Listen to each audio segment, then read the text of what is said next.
Par melno ledu dēvē uz it kā sausu asfaltu izveidojušos plānu ledus kārtiņu. Tas rodas no gaisa temperatūras svārstībām. Ledus ir maldinošs. Liekas, ka asfalts kļūst tumšāks, it kā būtu mitrs, bet tā ir ļoti bīstama gluda ledus kārta. Kurzemes televīzijā griezās kāda ventspilniece, kas izejot uz ielas pie mājas, sperot jau pāris soļu, bija ieguvusi lūzumu.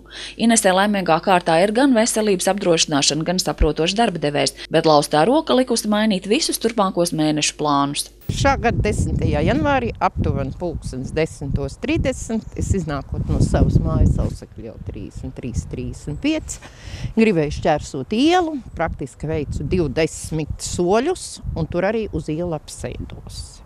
Pārvens iedzīvotāji uzskata, ka Bruģakmenes ielas nav iespējams nogrēderēt, tās ir jākaisa. Šī iela pēc mūsu komunālo pārvaldes izteikumiem ir 3. kategorijas iela, kas nav paredzēta kaisīšanai. Bet šīs flīzītes jau nav domātas ziemas apstākļiem. Šīs ir vienkārši gludās, ja vēlās flīzēt pilsētu, tad ir jābūt grumbuļainām, kuras neslīd, jo praktiski izbraucot tā mašīna nekad nenotīra viņu līdz galam, kaut arī viņi braukt, viņi nevar notīrīt. Tātad viņiem ir jāveic saulaicīgi ielu kaisīšana. Vai tiešām sāls nav?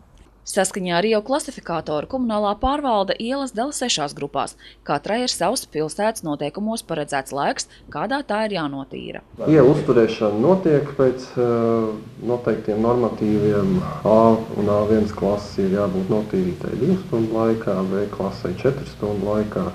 Zemākās klases nav tik tieši normētas, bet pieredze rāda, ka sniegšanas laikā mēs arī šīs klases ielas uzsākam tīrīt jau nekavējoties. Bet ja ielas, kuras dzīvojat, nav pirmās steidzamības kategorijā, bet iet par to vajag un nodokļi par īpašumu ir nomaksāti, ko darīt, piemēram, šajā gadījumā Inesē?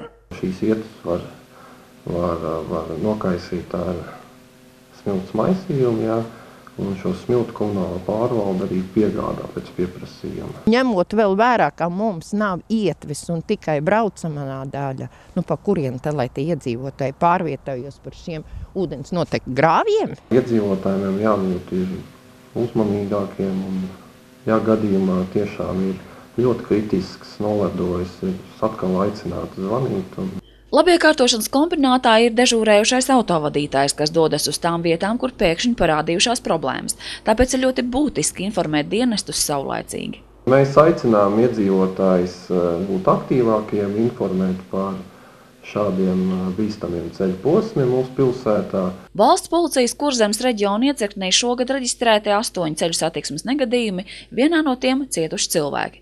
Savukārt Ziemeļkurzemes reģionālās slimnīcas uzņemšanas nodaļā šogad 3 nedēļās reģistrēti 250 traumu gadījumi, kā apgalvo mediķi, neviens no tiem nav gūts ceļu satiksmes negadījumā. Gonda Porniece, Anita Rižikina Žodziņš, Kurzemes televīzija.